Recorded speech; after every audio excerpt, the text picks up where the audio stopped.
नमस्कार साथियों, अपना टाइम क्लासेज में आप सभी का स्वागत है।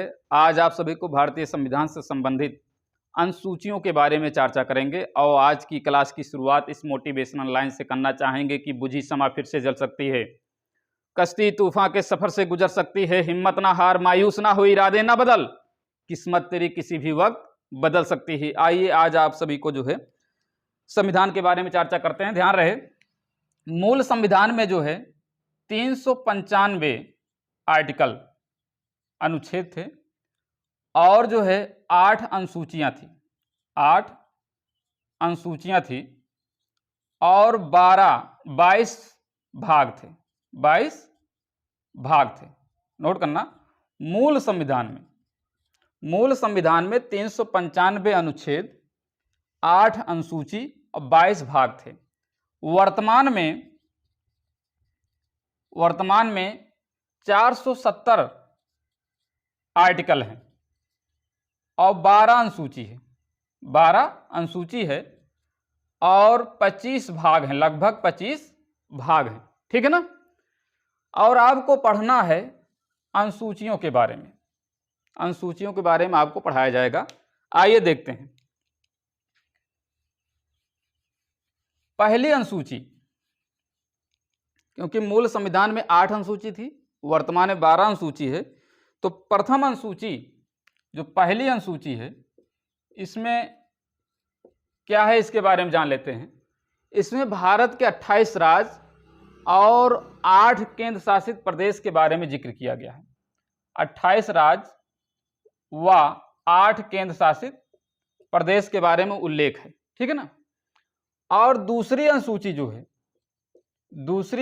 में जो है वेतन भत्ते पेंशन, वेतन याद रखना, वेतन भत्ते पेंशन, इसका उल्लेख मिलता है। मेन आपको वेतन याद रखना है, इसी से काम चल जाएगा।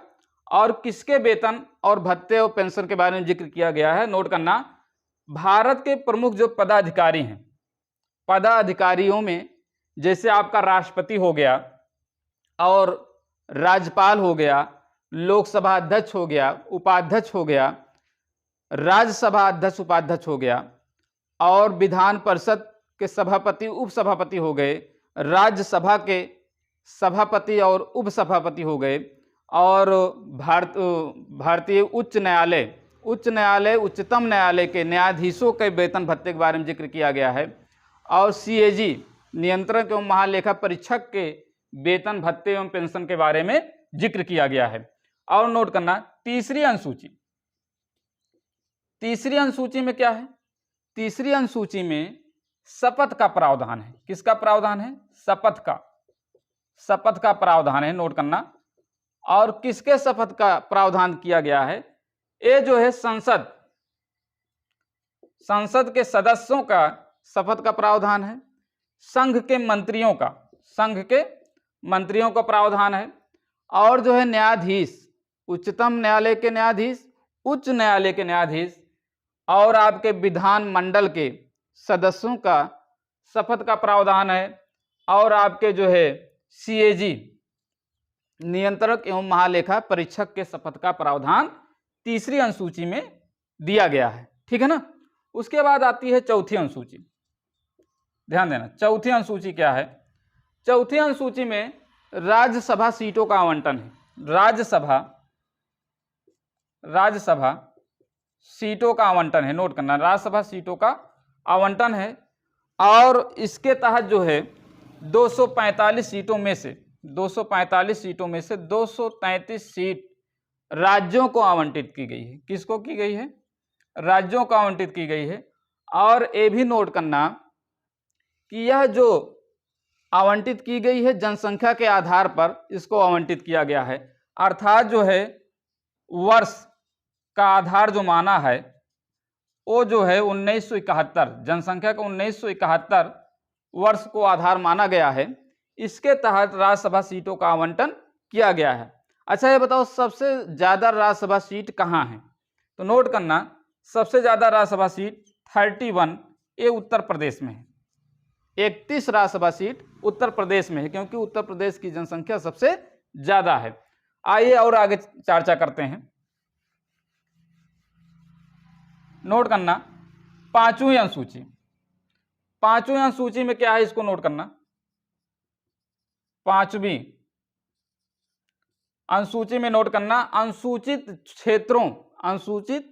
क्षेत्रों और अनुसूचित जनजातियों के प्रशासन एवं नियंत्रण के बारे में इसका उल्लेख किया गया है। अनुसूचित क्षेत्रों, अनुसूचित जनजातियों के प्रशासन एवं नियंत्रण के बारे में पांचवी अनुसूची में इसका जिक्र मिलता है, ठीक है ना। उसके बाद जो है आपका छठी अनुसूची आती है, और छठी अनुसूची जो है इंपॉर्टेंट है। छठी अनुसूची में किसका जिक्र किया गया इसको देख लेते हैं। असम, मेघालय, नोट करना, असम, मेघालय, त्रिपुरा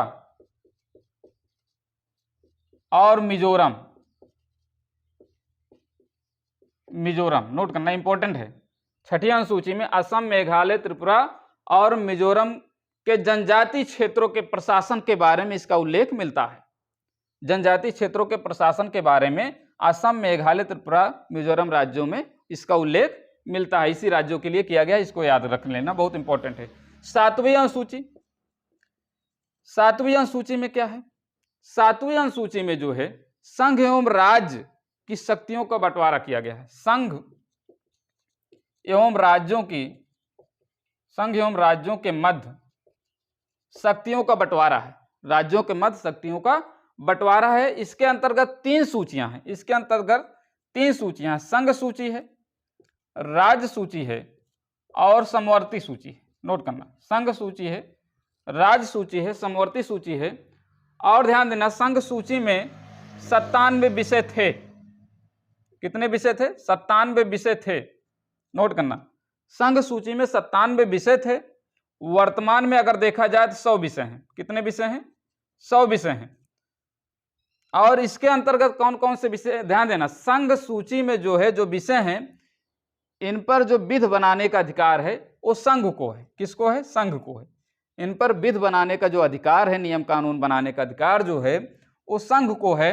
और ये भी नोट करना, इसके अंतर्गत कुछ विषय आपको बता देते हैं, जैसे बैंक हो गया, बैंकिंग वाला सिस्टम, बीमा हो गया, जनगणना हो गया, जनगणना, ठीक, और आपका जो है निगम कर हो गया, निगम कर, ठीक है ना। ये जो है संघ सूची के विषय के अंतर्गत आते हैं। अच्छा, राज्य सूची, राज्य सूची में जो है 66 विषय थे। कितने विषय थे? 66 विषय थे। और वर्तमान में 61 विषय हैं। कितने विषय हैं? वर्तमान में 61 विषय हैं। और ये भी नोट करना, इस पर जो विध बनाने का अधिकार है वो केवल राज्य को है। किसको मिला है? राज्य को मिला है। इसके अंतर्गत जो प्रमुख विषय हैं उनको हम बता देते हैं, जैसे रेलवे पुलिस है, रेलवे पुलिस है, और भूमि सुधार है, भूमि सुधार है, ठीक है ना। ये जो है राज्य से संबंधित प्रमुख विषय हैं, ठीक है ना। और समवर्ती सूची में, समवर्ती सूची में जो है आपका 47 विषय थे। कितने विषय थे? 47 विषय थे। और वर्तमान में 52 विषय हैं। वर्तमान में कितने विषय हैं? 52 विषय हैं। और इस पर जो विध बनाने का अधिकार है वो जो है संघ और राज्य दोनों के है। संघ और राज्य दोनों को दिया गया है। और इसके अंतर्गत प्रमुख विषयों के बारे में चर्चा कर लेते हैं, जैसे आपका जो है विद्युत हो गया, शिक्षा हो गया, नोट करना, शिक्षा हो गया, विद्युत हो गया, वन हो गया। ये प्रमुख विषय हैं जो समवर्ती सूची के अंतर्गत आते हैं, ठीक है ना। ये नोट कर लेना, इंपॉर्टेंट है। उसके बाद आपका 8वीं अनुसूची, 8वीं अनुसूची में देखते हैं किसका जिक्र किया गया है। 8वीं अनुसूची में जो है भाषाओं का उल्लेख है। किसका उल्लेख है? भाषाओं का। नोट करना, 8वीं अनुसूची में, 8वीं अनुसूची में भाषाओं का उल्लेख है। और मूल संविधान में, मूल संविधान में 14 भाषाएं थी। कितनी भाषाएं थी? 14 भाषाएं थी। मूल संविधान में 14 भाषाएं थी। वर्तमान में अगर देखा जाए तो 22 भाषाएं हैं। कितनी भाषाएं हैं? 22 भाषाएं हैं। इसका मतलब संविधान संशोधन किया गया, उसमें कुछ भाषाओं को जोड़ा गया। तो पहला है 21वां संविधान संशोधन 1967। 1967 में सिंधी भाषा को जोड़ा गया। किसको जोड़ा गया? सिंधी भाषा को जोड़ा गया। इसको नोट करना, उसके बाद 71वां संविधान संशोधन, 71वां संविधान संशोधन 1992 में नमक या KMN चाहे जो लिख सकते हैं, नेपाली, मणिपुरी, नोट करना, मणिपुरी, कोंकणी, इन 3 भाषाओं को जोड़ा गया, नेपाली, मणिपुरी और कोंकणी को, ठीक है ना, या KMN से भी आप निकाल सकते हैं, कोंकणी, मणिपुरी और नेपाली, ठीक। उसके बाद आपका आता है 92वां संविधान संशोधन, ध्यान देना, 92वां संविधान संशोधन जो है 2004 में कौन कौन सी भाषाएं जोड़ी गई, BDMS को जोड़ा गया, BDMS समझिएगा भाई। वर्तमान में 22 हैं, मूल में 14 थी, 14 1 15, 15 3 18 और 4 22। देखें, बोडो, डोंगरी, मैथिली और यस संथाली, ये 4 भाषाएं 92वां संविधान संशोधन के तहत 2004 में जोड़ी गई, ठीक है ना। उसके बाद 9वीं अनुसूची आती है, ध्यान देना, 9वीं अनुसूची में क्या है, 9वीं अनुसूची जो है प्रथम संविधान संशोधन 1951 में जोड़ा गया, प्रथम संविधान संशोधन 1951 में इसको जोड़ा गया और इसके अंतर्गत भूमि सुधार अधिनियम पारित किया गया, भूमि सुधार अधिनियम पारित किए गए, ठीक है ना। और उसके बाद जो है आगे चर्चा करते हैं 10वीं अनुसूची। 10वीं अनुसूची को जो है में क्या प्रावधान दिया गया, 10वीं अनुसूची में ध्यान देना, दल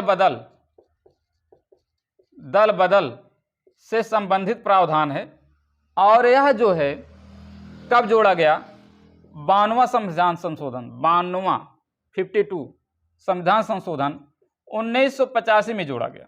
कब जोड़ा गया, 1985 में जोड़ा गया। 11वीं सूची में, 11वीं नोट करना, 11वीं सूची में, 11वीं अनुसूची में क्या है, ध्यान देना है, पंचायतों से संबंधित है। किससे संबंधित है, पंचायतों से। इसमें क्या हुआ कि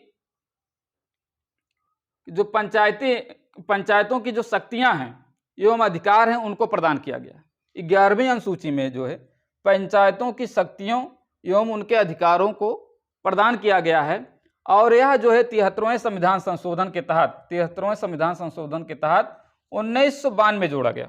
कब जोड़ा गया, 1992 में जोड़ा गया और लागू कब हुआ, 24 अप्रैल, नोट करना, 24 अप्रैल 1993 को ये लागू हुआ। और इसके अंतर्गत जो है कितने विषय आते हैं, नोट करना, इंपॉर्टेंट है, कितने विषय आते हैं, 29 विषय आते हैं। कितने विषय आते हैं, 29 विषय आते हैं, ये भी नोट कर लेना। और जो है 12वीं सूची, 12वीं अनुसूची में ध्यान देना, इसमें जो है नगर पालिका की शक्तियों का बंटवारा, मतलब नगर पालिका की शक्तियों का उल्लेख मिलता है, नगर पालिका की शक्तियों का उल्लेख मिलता है। और ये भी नोट करना, यह जो है 74वां संविधान संशोधन 1992 में, 74वां संविधान संशोधन 1992 में लागू, मतलब लागू कब हुआ, 1993 में लागू हुआ और संविधान संशोधन कब हुआ, 1992। 74वां संविधान संशोधन जो है 1992 हुआ और लागू 1993 में हुआ। और इसके अंतर्गत जो विषय हैं, इंपॉर्टेंट है, विषय कितने विषय हैं, नोट कर लेना, 18 विषय है। कितने विषय हैं, 18, इंपॉर्टेंट है, 18 विषयों का जिक्र किया गया है। ये आपके जो है 12 अनुसूचियों के बारे में बताया गया। और अगली वीडियो जो है हम अगला टॉपिक लेकर आएंगे जो है। और जो चैनल पर नए हैं चैनल को सब्सक्राइब कर दें, बेल आइकन को प्रेस कर दें ताकि हमारी वीडियो का नोटिफिकेशन आप तक सबसे पहले पहुंचे। इसको ज़्यादा से ज़्यादा शेयर करें और जो गलती हो रही है उसको सुझाव देने की कृपा करें। जय हिंद।